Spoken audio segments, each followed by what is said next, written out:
Tus conflictos, todas las cosas difíciles, las situaciones problemáticas de tu vida no son casualidad ni fortuitas.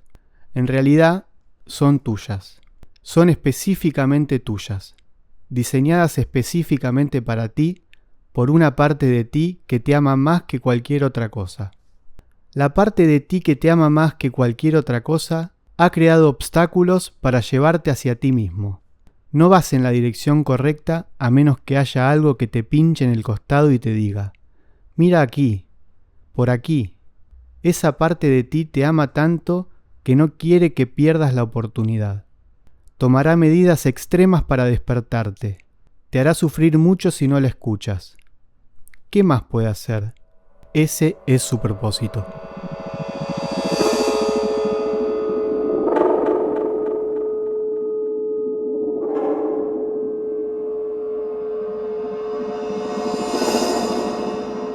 Buenas, ¿cómo están? Bienvenidos una vez más aquí en Dos en Recuperación, el episodio número 9. Y es un episodio muy especial para nosotros porque nuevamente en esta hermosa sección de En Comunidad tenemos una invitada muy especial para nosotros, una querida compañera de la recuperación, amiga, Angie. Hola Mati, ¿cómo va? Hola Jera, hola Angie, hola a todos. Hola Angie, ¿cómo estás? Hola, gracias por invitarme, un placer estar acá. Bueno, y el texto que acabamos de compartirles, que como siempre que tenemos una invitada o un invitado, les solicitamos si tienen algo para traer que les gustaría compartir. Y en este caso el texto es de el escritor y maestro espiritual estadounidense Al Maaz, y que bueno, nos pareció muy interesante desde el momento en que Angie nos lo compartió para proponerlo como la lectura inicial de este episodio. De alguna manera resonaba con el texto y entendía que me llevaba hacia lugares que quizás en episodios anteriores no hemos visitado, y eso es lo lindo también de la diversidad de los textos y disparadores que vamos compartiendo a lo largo de los episodios, y en este caso también que estos vengan de nuestros invitados. Me gustaba mucho esa idea de que hay una parte dentro de uno que lo ama mucho a uno. Hay una parte dentro de ti que te ama más que ninguna otra cosa. Cada uno puede hacer su propia interpretación espiritual de esa idea. A mí me trajo un recuerdo en una de las resonancias que me produjo el texto de momentos en que estaba mal, en mis años de consumo, en donde sentía que adentro mío había una personita, yo lo denomino de esa manera, mi imagen en la infancia, como ese niño que alguna vez fui en mi interior, y que en momentos en que estaba muy mal, ese niño me gritaba desde adentro mío y me decía: cuídate, despertate. Me enviaba un mensaje que escuchaba, pero que no podía tomarlo y trasladarlo a la acción. La enfermedad lograba bloquear ese siguiente paso. Pero bueno, me llevó un poco a ese recuerdo. Y después me gustó la idea también de pensar a esa parte de ti que te ama más que ninguna otra, como que es la que te pone o te presenta a veces esos obstáculos o crisis que en algún momento uno puede estar atravesando. Y yo pensaba, ¿no? Es como contraintuitivo porque pensaba: ¿quién es el que me odia tanto que me pone a mí en estos lugares? Y en realidad es todo lo contrario, es la parte mía que más me ama, la que me está poniendo a prueba quizás en uno u otro momento, y es a la que tengo que agradecer. Muchas veces hablamos también de cómo nos sentimos angustiados o atravesamos cierto malestar en momentos de alguna crisis que estemos viviendo.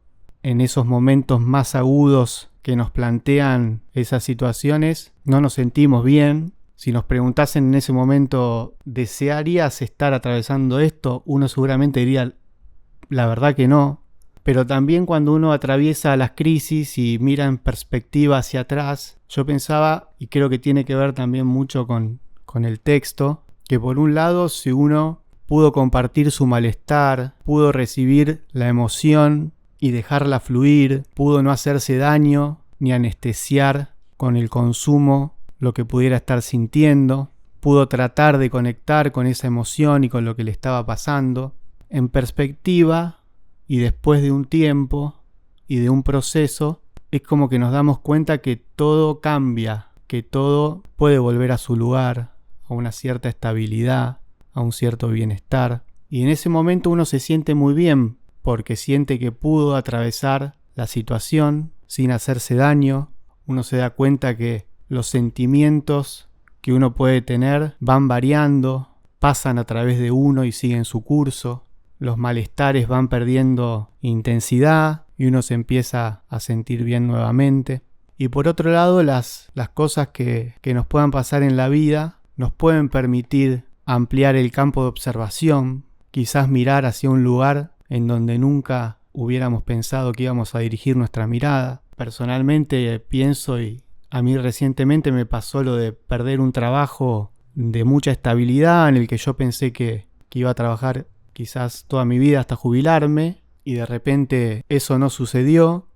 Pasó un tiempo y hoy estoy estudiando psicología con un compañero de la recuperación, y digo esto porque, bueno, creo que va con lo que decía anteriormente, ¿no? Las cosas que nos pueden pasar nos pueden dar la oportunidad de poder mirar hacia otro lado y quizás, gracias a eso, encontrar cosas que nos pueden resultar que tienen que ver mucho más con lo que uno es. Así que bueno, gracias Angie en principio por estar aquí, por compartir este episodio con nosotros y por regalarnos este texto que nos permite también reflexionar a cada uno con sus propias resonancias. Bueno, gracias. Yo elegí este texto porque resoné un montón con lo que dijiste, Gerard, de esto de nuestras partes, del niño, de la niña que fui también. Y esto, ¿no? De que evidentemente hay una parte nuestra que sabe por dónde es y que quizás nos pone delante cosas que no podemos creer que tengan que ver con un intento de estar mejor, ¿no? Aunque sea metiéndote una pileta de petróleo y empezando a limpiar desde el fondo hacia afuera, ¿no?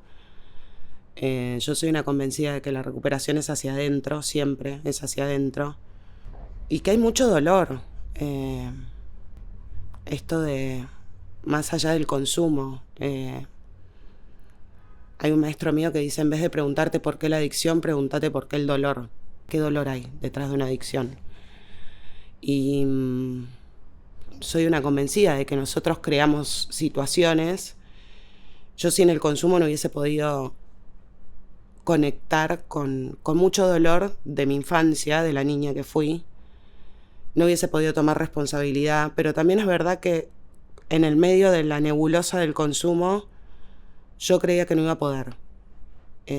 Creía que ya me había rendido, que no tenía arreglo, básicamente, que estaba quebrada, que estaba rota, y no.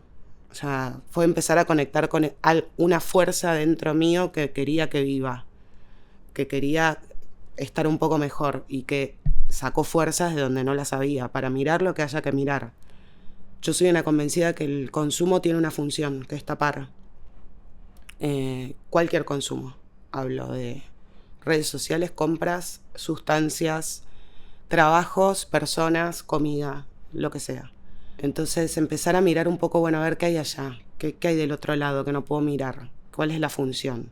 ¿Y cuál es el costo que estoy pagando por no mirar todo eso, no? Porque en el medio también uno, cuando empieza la carrera del consumo, pierde la compasión por uno.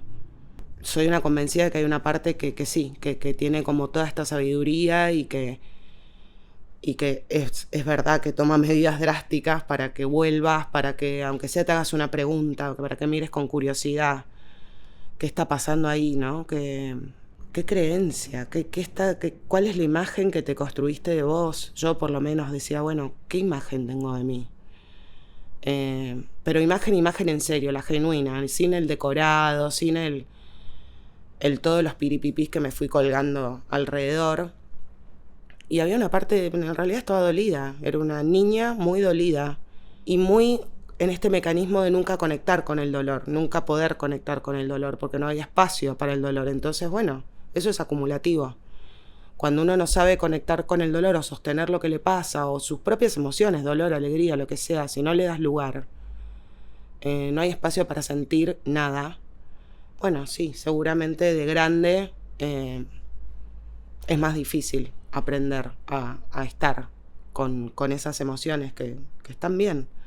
También soy una convencida de que mi consumo también es una parte mía, que está en mí y que no me quedó otra que mirarla, integrarla y ver, bueno, a ver qué te duele tanto, qué pasó acá. Y va a estar siempre conmigo, así como está esto de la posibilidad de decir, bueno, che, sí, ¿qué pasaría si intento algo distinto, ¿no? Si no me vado más, si la sustancia no es una opción y tomo acción realmente y me comprometo conmigo y a ver qué me está queriendo mostrar esta situación y este presente y bueno, esto, ¿no? Del mecanismo del consumo como medio para no sentir. La parte mía enferma, o la que tiene este mecanismo de que, bueno, si puedo me vado, si puedo agarro un atajo para no conectarme con algo que me incomode, sigue estando en mí. Y yo la tengo muy presente, porque no por terror ni por miedo, sino que sé que en algún momento esa parte mía tuvo que existir para sobrevivir, porque evidentemente en mi historia pasaron tantas cosas y fue tan poco el espacio para poder alojar lo que venía con lo que pasaba, la emoción que sea, miedo, alegrías, no sé, angustia, dolores, ansiedad, que bueno, empezó a aparecer este mecanismo de evadir. El consumo fue una manera más de evadirme, pero bueno, sí, buscar la cosa afuera, ¿no? Bueno, a ver cómo me evado, qué hay afuera para evadirme. Laburo, cuestiones sociales, lo que venga. Y me parece que ahí hay que tener mucha atención, de saber que está. O sea, que fue mi mecanismo de supervivencia. O sea, si no me puedo conectar a sostener lo que me está pasando, voy a buscar la manera de no sentirlo. Entonces, eso también es un gran aprendizaje. Que esta parte mía está, la acepto, la integro y que bueno, que en su momento necesité eso para sobrevivir, porque me iba a volver loca cuando era chica, o porque estaba aterrorizada, o porque era demasiado para mí. Sobre todo en la primera etapa de mi recuperación, yo estaba como muy dolida y decía, ¿por qué me pasan todas estas desgracias? Era como, qué horror todo lo que me pasa, qué feo. Y después entendí que bueno, que cumplí una función, que fue, che, tenés que volver a conectar con ese dolor, o volver a conectar con tu historia y volver a ponerle tus palabras, porque hasta ahora tu historia fue hablada por otros, no porque fulanito y menganito. Yo repetía como un loro escenas, pero era como muy funcional a un sistema y no me estaba pudiendo conectar con lo que yo había sentido en esa historia. No podía, o sea, y de hecho como que yo me disocié en ese momento y ahí apareció un mecanismo que después vino en un consumo problemático, pero apareció el consumo, pero antes apareció la sobreadaptación y antes apareció el poder con todo. Y eso es una otra presión, o sea, pero bueno, yo en ese momento necesité eso, o sea, eso me permitió como, bueno, pará, no sos tan desastre, o sea, fue mucho para vos. También esa frase a mí me genera mucha compasión y todo el tiempo pienso en esto de qué rol tiene la compasión en la recuperación. El otro día en una clase hablaban había una persona que se presentaba con un consumo problemático y hablaba de soy un desastre, que era lo que me pasaba a mí, mi diálogo interno, qué desastre, soy una tarada, soy una boluda, yo no aprovecho la vida que tengo, no puedo, soy un dar. Y lo decía o en voz alta o lo pensaba todo el tiempo. Y el otro día nos invitaron a pensar si nosotros aceptaríamos ayuda de alguien que nos habla así. ¿Aceptarías ayuda de alguien que te dice sos un desastre, sos una vergüenza, sos esto, sos mala madre, sos y tú? Y no.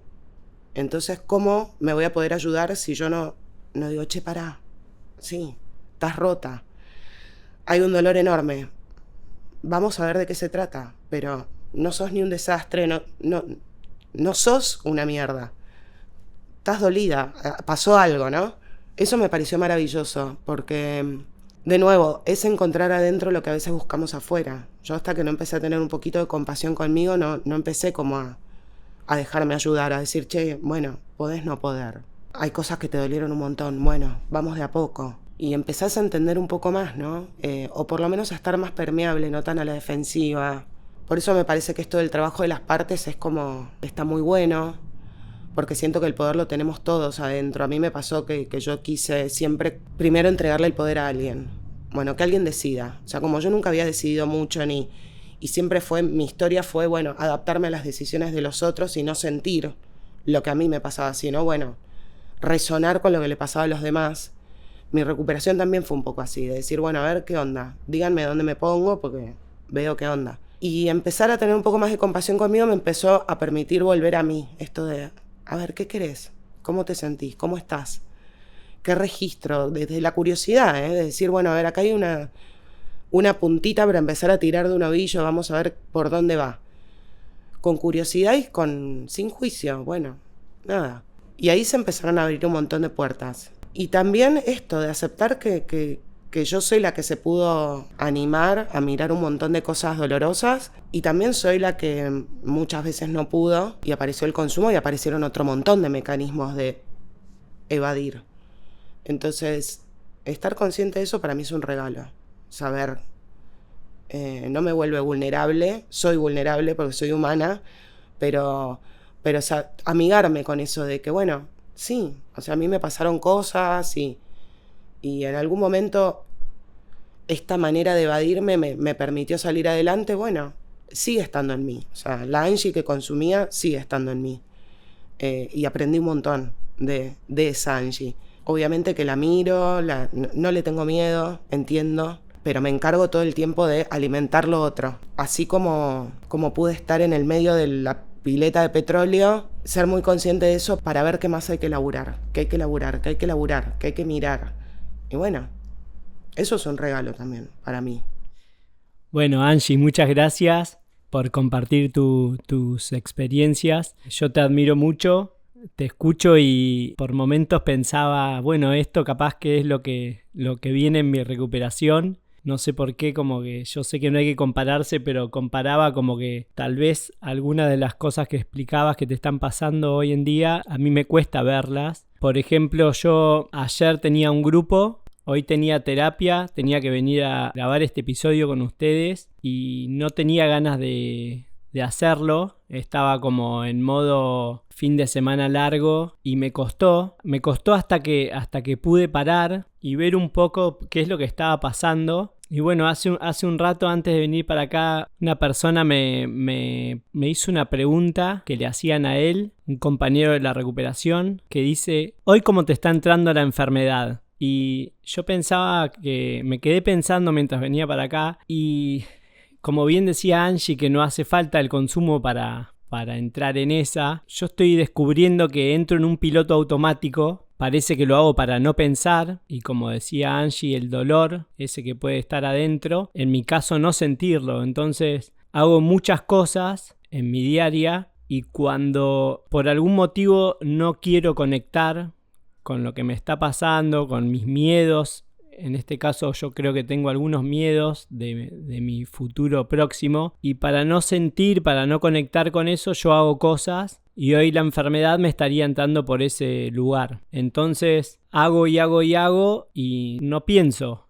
Y ¿qué pasa? Cuando tengo un grupo o cuando tengo que venir a grabar este episodio con ustedes o cuando tengo que ir a terapia, tengo que pensar lo que está pasando. Y bueno, qué necesario y eso que siempre decimos con Jera, cómo le cuesta a veces a uno hacer las cosas que le hacen bien. Lo que sí tengo claro es que consumiendo solo puedo empeorar las cosas y tomándome estos momentos de parar la pelota, de pensar, de trabajar lo que tengo que trabajar, es la forma de tener esta vida tan linda que tengo, de la que siempre hablamos, de tantos regalos y tantas cosas hermosas que nos rodean, con proyectos, que tanto me costó siempre tener proyectos, ahora los tengo. Cuando Jera hablaba referido al texto que nos compartió Angie, yo pensaba rápidamente en el poder superior, pensaba en Dios, que yo considero que siempre estuvo ahí como mostrándome de alguna manera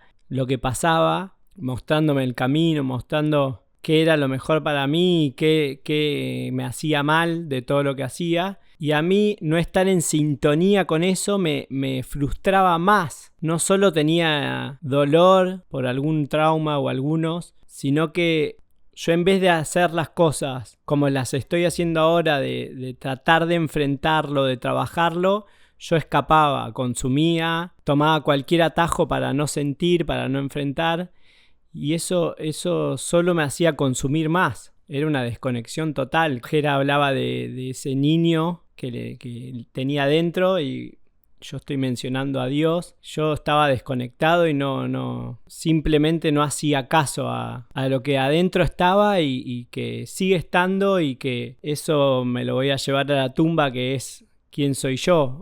Y bueno, esa desconexión me ponía siempre en un lugar de queja con el mundo, con lo que me pasaba, de la manera que yo fracasaba con todo lo que me proponía, y en vez de realizar un trabajo interno para salir adelante, consumía. Bueno, yo resueno mucho, Mati, con todo esto último que decías, con un montón de cosas que compartió Angie.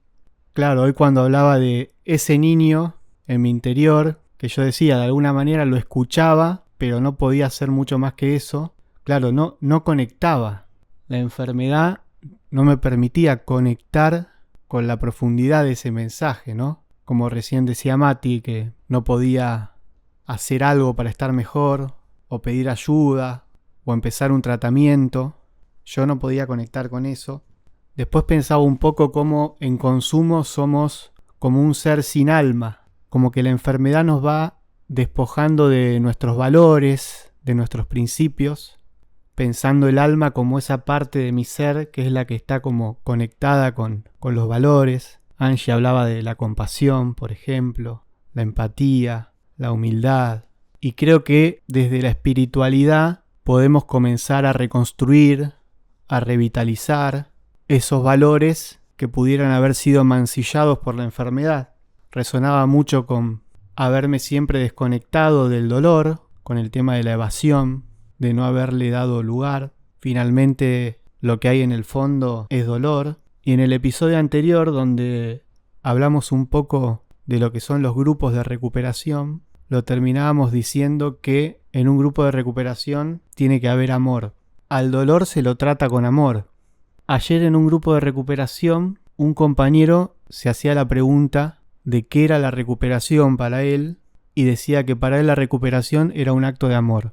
Yo después, resonando un poco con esa definición que me pareció muy linda, decía que yo en un principio podía entender la recuperación como un acto de amor hacia los demás. O sea, la pensaba, bueno, yo voy a hacer esto por el amor que le tengo a mi hijo, a mi familia, quizás a todas las personas que pude haber lastimado en mis años de consumo, como queriendo redimirme de alguna manera con todos ellos, y todavía no había llegado a pensar en mí. Me estaba recuperando sin pensar en la persona que se está recuperando, que en definitiva es uno. Y un día entendí, como con mucha sorpresa, como, claro, esto es una caricia que me estoy dando a mí nuevamente, al menos después de mucho tiempo. Y ahí comencé también a ser compasivo conmigo mismo, a retribuirme esos valores de la recuperación a mi propia persona, a mi alma. Y es como que ahí hubo una conexión espiritual, interna, como decía Angie, empezar a buscar internamente lo que muchas veces buscamos afuera. Y ese trabajo de la recuperación que tiene que ver con lo espiritual me parece hermoso, porque es la reconstrucción de valores, hacerse de fuertes convicciones y llegar a un momento de decir, es esto lo que yo quiero alimentar, ¿no? Recién se hablaba también de qué es lo que yo decido alimentar. Muchas veces hablamos también en el podcast de que a la espiritualidad la tenemos que alimentar, que trabajar diariamente, haciendo las cosas que nos hacen bien, llevando adelante las conductas que nos gratifican y que día a día hace que se mantenga viva esa llama de la espiritualidad. Bueno, gracias, Jera. Nos gustaría que Angie se pueda presentar un poco después de la resonancia y esta introducción. Nos gustaría, Angie, que puedas contarnos un poco cómo fue que llegaste a pedir ayuda a un proceso de recuperación, si pudiste parar la primera vez, si hiciste distintos tratamientos, que nos puedas contar para que los oyentes también sepan quién sos. Bueno, yo llegué al tratamiento en el 2020. venía de un proceso de algunos años muy feos. La pandemia fue como lo que terminó de colapsar todo. Llegué porque mi mamá no sabía qué hacer y le preguntó a su terapeuta y nos recomendaron el lugar donde fui. Llegué muy enojada. Mi sensación era de sentir que todo el mundo hacía y decía cosas conmigo, de mí y sobre mí, y que nadie me miraba. Nadie conectaba con lo dolida que yo estaba con el mundo, con la vida, con mi vida. Era como, bueno, tenés un problema, ¿cómo hacemos para sacártelo? Y en realidad yo estaba como muy agarrada al consumo porque sabía que el consumo era como muy el emergente de que las cosas no estaban funcionando. Después lo entendí. Pero a mí me costó mucho parar de consumir. Estuve 9 meses en consumo, adentro del tratamiento. Pero también estaba como agarrada de eso porque después lo entendí. Era como, che, volvamos a un statu quo, a la normalidad, y lo digo entre comillas, que a mí me hacía muy infeliz. O sea, era como, ¿qué lugar tengo yo en esa normalidad? No tenía ni voz ni voto.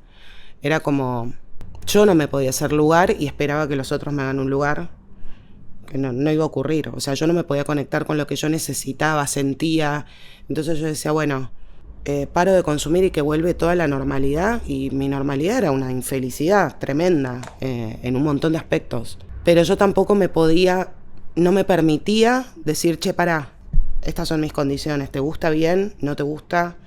En la vida general, con mi matrimonio, en mi laburo, era como, yo no podía armarme mi metro cuadrado de mis límites, de mi espacio, de mis convicciones, de mis valores. Entonces, el consumo era como lo que sostenía la perfección de que algo no estaba andando. Sí, era como muy ruidoso. Era, ni tan familia feliz, ni tan hija modelo, ni tan profesional espectacular, ni tan las bolas. O sea, estaba sufriendo. Así que llegué súper enojada, porque además estaba enojada conmigo, sobre todo, porque sabía que tenía un problema, sabía que no podía resolverlo, pero aparte veía como mucha desconexión mía con mi entorno. Entonces decía, yo me recupero y ¿qué onda esta gente? O sea, o yo con el entorno. ¿Cómo es la cosa? ¿Cómo va a ser? ¿Volver a lo que me hace infeliz? Y que en ese momento tampoco lo tenía claro. O sea, sabía que yo no era feliz, pero no entendía muy bien de dónde venía. También estaba muy enojada conmigo. Estaba muy asustada. Muy asustada. Sí, llegué como muy, muy enojada. Y me costó un montón parar de consumir. Me costó un montón, pero a la vez yo hacía mucho grupo. Yo ahí sentía que no era invisible en los grupos. Sentía que había alguien que entendía lo que me estaba pasando. Pues me pasaba que mi entorno me hablaba, me decía cosas y yo sentía que cuando hablaba con ellos, en un momento me acuerdo que decía, pero yo hablo en chino, ustedes no entienden lo que me pasa. O sea, era como, yo sentía que estaba como como en planetas distintos. No teníamos un diálogo común. Años de sentirme así, dije, ay, me entienden, no puedo creer, no podía creer que haya alguien que entienda lo que le decía. O identificarme con lo que decía un compañero, decir, ay, no estoy sola, porque aparte en el medio la sensación antes de llegar a un tratamiento es que estás solo en el mundo, de que estás fallado. O sea, ¿cómo puede ser que no entiendas que las cosas funcionan así? Y yo sintiéndome que hablaba en otro idioma literal. Pero bueno, todavía seguía como muy agarrada al consumo. O sea, no podía parar de consumir tampoco. Era como... Y me enojaba, y entonces también como... Era como todo el personaje en su máximo esplendor, ¿no? La enojada, que el enojo tipo, me permitía no conectarme con la tristeza que tenía profunda.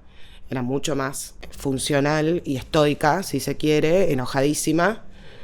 Y no me entraba ninguna bala enojada. Era como... No era amable acercarse a mí, era como... Era complicado.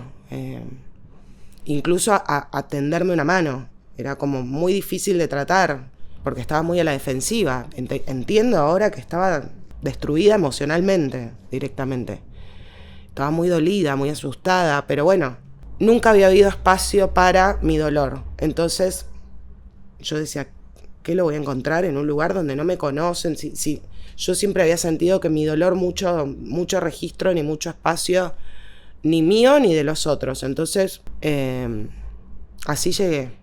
Y estuve bastante tiempo así. Pero a mí me salvaron los grupos. Porque en algún momento yo empecé a conectar con eso que teníamos en común. El grupo te espeja, hace red, el grupo es como... es sinergia, es contención, es como... sí, es como una tribu, es comunidad. Yo en el grupo encontré eso, que no tenía en otro lado. O sea, de hecho, yo me acuerdo que yo hablaba mucho con mis compañeros y mi familia miraba y decía, ¿qué onda esta? Que de golpe es comunicativa con otros, o sea, es como, ¿qué onda? Y de hecho mi marido una vez me dijo, tus compañeros te conocen más que yo, porque conocen cosas que yo no pude entender, no pude interpretar. Y es así, es comunidad. A mí eso me salvó la vida, estoy segura. Y dejarme ayudar, pero si yo no hubiese tenido el grupo, que yo entraba al grupo y aunque sea escuchaba, me sentía vista. O sea, che, no viniste ayer. Ay, me ven. Qué lindo. Alguien se preocupó por mí. En algún momento eso me suavizó. Entonces cuando llegó el momento de decir, che, o parás de consumir o te internás porque no estás pudiendo, yo ahí salté. Dije, bueno, sí, confío. Yo ya confiaba en ese momento. Y confié. O sea, pero bueno, fue difícil la primera etapa, re difícil. Pero también una parte mía, como hablamos de las partes, estaba muy agarrada a eso que yo tenía. Era como que lo tenía en el consumo, pero que era el emergente de que había un dolor enorme, que las cosas no estaban bien. Y también había mucho miedo de decir, bueno, ¿qué va a pasar después de si logro recuperarme algún día? Creo que va a volar todo por el aire, va a volver toda la normalidad, entre comillas, y voy a volver a ser un infeliz de mierda, me voy a animar a cambiar mi vida, ¿cómo va a ser? Como que de nuevo, yo no me conectaba con el momento presente, decir, bueno, a ver, hoy, acá, ahora, te duele todo, te entiendo. Yo estaba como muy agarrada del consumo diciendo a futuro, ¿qué va a pasar? Bueno, el día que me rendí dije, bueno, ¿qué tengo que hacer? Ayúdenme. La cosa empezó a funcionar. Pero yo confié plenamente, o sea, yo confié más en mis compañeros y en el director del programa, el coordinador, que en mí en un momento. Fue un acto de fe, total. Para mí, fe es creer en lo que no se ve, literal, y yo sentía que había una comunidad que me iba a sostener. Yo iba a poner todo de mí, obvio. Yo había entendido que, bueno, que yo me tenía que arremangar y meter la mano en una pileta de caca, si era necesario, y revolver, porque había basura por todos lados, escondida y dolor, pero que yo sabía que tenía red, o sea, para saltar. Que yo todos los días me metía a un grupo o dos, y que había un otro que me miraba, sabía que había un equipo que estaba atrás mío, y que me iba acompañando. Entonces, bueno, eso me salvó la vida, estoy segura. Es más, no me olvido nunca el primer grupo que hice y lo que me dijeron mis compañeros. Fue como, no puedo creer que me están diciendo lo que yo necesito. O sea, yo dije, me ven. O sea, me ven. Nunca más me voy a olvidar ni de quiénes estábamos, ni de qué tenía puesto. Es como esas imágenes que quedan como fijas. Bueno, Angie, gracias por compartirnos cómo llegaste, cómo fue esa primera etapa que dijiste. Gracias por abrirte ante nosotros y los oyentes. Lo valoro mucho, lo valoramos mucho. Y escuchándote resonaba muchísimo en esto de una cierta incomprensión que había en el mundo hacia lo que me pasaba, lo que yo sentía, el cual me hacía sentirme muy solo y a llegar a algunas ideas como de muerte en las que yo pensaba que había nacido para drogarme, que no... Esa era mi misión en el mundo, y dejar algún tipo de mensaje después de muerto a los que me rodeaban y al mundo en general, como para que con mi muerte la gente entienda lo que a mí me estaba pasando. Así era mi locura, pero también era cierto de que lamentablemente la gente no entendía lo que me pasaba, yo no lo sabía explicar, y tal cual dijo Angie, en un grupo de recuperación ya desde el primer día me di cuenta de que sí, yo era comprendido y de que había encontrado mi lugar. también pensaba cómo en recuperación uno le puede poner nombre y apellido a lo que a uno le pasa. En nuestro caso, nuestro tratamiento, que está coordinado por personas que saben mucho de adicciones, van rotulando lo que nos acompañó toda una vida hasta que llegamos a un espacio así, y tiene toda una explicación, tiene todo un motivo. Los compañeros van contando con sus experiencias, como por ejemplo la tuya, Angie, que cómo llegaste, que te costó parar unos meses. Como ya dijimos en otro episodio, que cada uno tiene un proceso distinto al otro, cada uno tiene sus tiempos, pero esto de no sentirse solo creo que nos pasa a la mayoría, no sé si a todos, de encontrar un idioma, un lenguaje común en el que con 2 o 3 palabras uno puede ponerse en el lugar del otro y estar en su dolor, como así también compartir cuando logra algo lindo. Uno sabe el esfuerzo y el trabajo diario que hay que hacer. También Angie hablaba de límites, que bueno, yo lo primero que se me viene a la cabeza es que no tenía límites con el consumo, pero ahora que paré el consumo ya hace un tiempo, estoy viendo que la falta de límites es también con otras cosas de mi vida, las cuales tengo que seguir trabajando, en las que la enfermedad se puede alimentar más allá de que yo no esté consumiendo alguna sustancia. A mí me alegra haberte conocido, Angie, en este proceso. Siempre escucharte para mí es un placer, aprendo mucho, te puedo entender lo que pasaste, me pone muy contento ver tu trabajo y ver cómo estás hoy. Bueno, gracias Angie, la verdad que muy feliz, muy agradecido de poder estar viviendo este momento, de estar compartiendo esto con ustedes. Comparto la admiración hacia vos, Angie.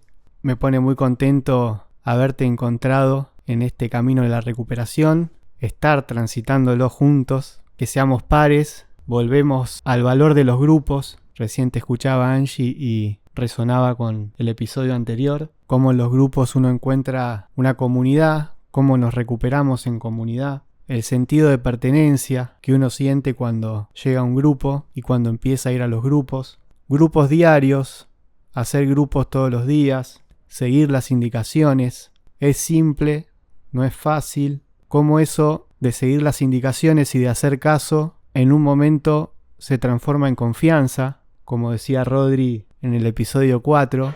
Yo también llegué a la recuperación con mucho escepticismo, sin prácticamente nada de esperanza, casi obligado, después de haber tocado fondo. Por suerte pude aceptar la ayuda, tuve mis dificultades, pero el grupo, los compañeros, los profesionales, el amor, hicieron mucho para que yo me esfuerce y me siga quedando. Uno no la ve al principio, no sabe hacia dónde va, cree que no es posible la recuperación. Yo creía que no era posible. Un día me di cuenta que es normal sentir eso, pero bueno, lo que tienen los grupos de recuperación es ver también a muchos compañeros que pueden salir adelante, y eso es lo que a uno lo inspira también a seguir por ese camino. Muchas gracias, Angie, por compartir este episodio, y me parece muy valioso todo lo que dijiste, y espero que los pueda inspirar a quienes lo escuchen, así que muchísimas gracias. Bueno, gracias a los dos, los admiro mucho, los quiero mucho. Es un viaje para siempre, si se quiere. Es hermoso, básicamente recuperarse es volver a vivir. Yo siempre digo que la recuperación es como un jardín, ¿no? Que uno, para que crezca el pasto, las plantas y que dé frutos y qué sé yo, primero tiene que remover un poco la tierra, darle lo que no tiene, no sé, abonarla, mimarla, cuidarla. El grupo es eso también, es como empezar de a poquito y en compañía a mimar de ese jardín, ¿no? A cuidar de esa tierra y a empezar a ponerle semillas de vida, básicamente. Y es posible y es difícil, pero yo siempre rescato mucho el tema de los pares, porque hay veces que uno no quiere aceptar una ayuda profesional porque siente que, no sé, que es casi como aceptarse derrotado, si se quiere. Y los pares te dan otro espejo. Es como, bueno, entiendo dónde estás. Entiendo que te duele, entiendo, bueno, vamos de la mano. Y ahí se va integrando, ¿no? Y bueno, después uno entiende también que los profesionales hacen un montón de cosas que bueno, que por ahí al principio uno está muy enojado, o no, ojalá no, pero bueno, siempre hay que pedir ayuda, hay que poder pedir ayuda. Para mí el coraje también es eso, ¿no? Es aceptar cuando uno no puede solo. No sé dónde nos compramos que tenemos que poder solos. Yo creo que eso es algo también de la enfermedad, ¿no? Como que ahí ya te acorraló y sonaste si te compraste esa idea.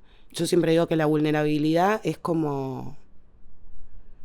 Aceptarnos vulnerables es un regalo que requiere mucho coraje también, ¿no? Poder decir, che, yo soy vulnerable y a mí me pasan cosas y necesito ayuda y hay veces que no veo y que necesito mirar en grupo o con otros. Y para ser vulnerable hay que tener mucho coraje también. Y bueno, regálense eso. Regálense poder ser vulnerables. No tenemos que ser hombres de piedra todo el tiempo. Así que, gracias. Gracias por invitarme. Muchas gracias por compartir este episodio y nos vemos la próxima. Gracias a todos por estar ahí y escuchar. Hasta la próxima. Saludos.